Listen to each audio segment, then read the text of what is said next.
The entire boardroom went silent when CEO Victor Langford slammed his palm against the glass table.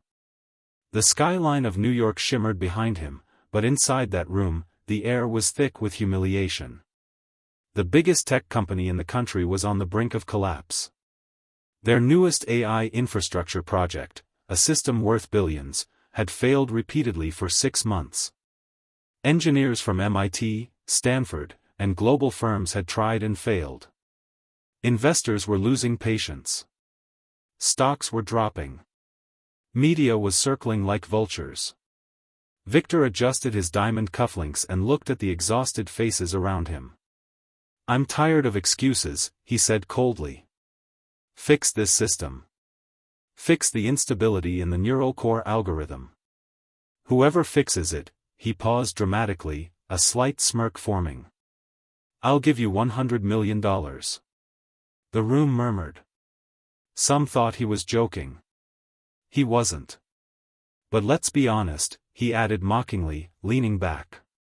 "If my top engineers couldn't solve it, no one can." Outside that boardroom, in the quiet hallway, Maria cleaned the marble floors. She had worked in that building for 12 years. Invisible. Unnoticed. She kept her head down and worked 2 shifts a day to provide for her daughter, Elena. Maria didn't understand algorithms or AI systems. But she understood struggle. She understood sacrifice. And she understood what it meant when powerful people laughed at others. The boardroom doors opened, and executives stormed out in frustration. Victor walked past Maria without even seeing her. But Elena saw everything. Elena often waited in the lobby after school while her mother finished work. She was 16. Quiet. Observant. Always holding a worn-out notebook filled with mathematical scribbles. Maria couldn't afford private academies, but Elena had something far more dangerous than money: curiosity. While sitting near the reception desk, Elena overheard engineers complaining about recursive feedback collapse and unstable adaptive waiting. Words most teenagers would ignore. But Elena's mind sparked. She had been studying open-source AI models online using free public libraries. She had noticed similar instability patterns in small-scale simulations she ran on outdated computers. That night, when her mother finished cleaning, Elena asked softly, "Mama, what's the name of the system they're trying to fix?" Maria sighed. "It's not our world, Hija. Don't think about it." But Elena already was. For the next 3 nights, Elena barely slept. She researched everything she could about Langford Tech's public patents. She studied system architecture diagrams available in online filings. She recreated a simplified version of their neural core model using free coding platforms. And then she saw it: the flaw wasn't in the main algorithm. It was in the adaptive memory compression layer. Every time the system scaled, it created microdelays in data reconciliation, causing exponential instability. It wasn't a hardware problem. It was structural logic. And the fix? It required removing ego from the design. Simplify the adaptive loop. Reduce recursive redundancy. Allow the system to forget strategically. On Friday evening, Maria was cleaning the executive floor again when Elena showed up unexpectedly, holding her old laptop. "Mama," she whispered nervously, "I need 5 minutes." Before Maria could protest, Elena walked straight toward the boardroom. Security tried to stop her, but in that exact moment, Victor exited another meeting. He looked irritated. "What is this?" he demanded.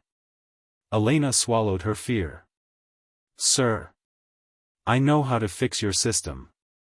Laughter exploded from a nearby executive. "And who are you? An intern?" Victor asked sarcastically. Elena's voice trembled but didn't break. "No, sir. I'm Maria's daughter." The hallway fell quiet. Victor raised an eyebrow. "The maid's daughter thinks she can fix a billion-dollar AI failure," he said, amused. "This should be entertaining." He gestured toward the boardroom. Fine.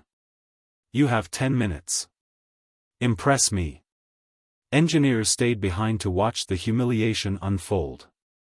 Elena connected her laptop to the presentation screen. Her hands shook at first, but once the code appeared, her confidence took over. She began explaining the recursive instability, the memory compression inefficiency, and the exponential failure pattern. At first, the engineers smirked. Then they leaned forward. Then they stopped smiling. Victor's expression slowly shifted. Elena didn't just point out the flaw, she demonstrated a working simulation of her fix.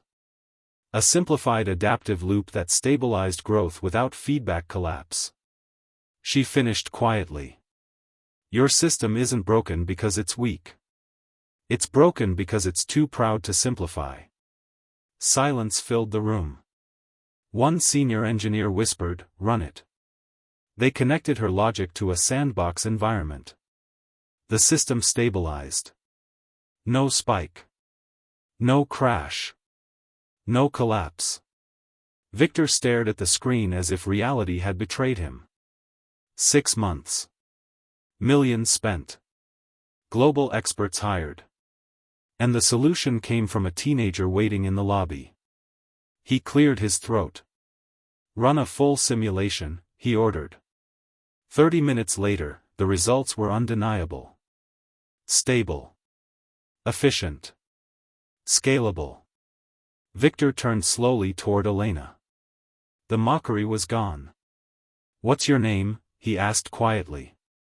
"Elena Rodriguez," she replied. He looked at Maria, who stood frozen near the door. For the first time in 12 years, he truly saw her. "You said whoever fixed it gets $100 million, Elena said softly. The boardroom held its breath. Victor had built his empire on pride. But greatness requires recognizing it in others. He extended his hand. "Congratulations, Miss Rodriguez." And that was the moment everything changed.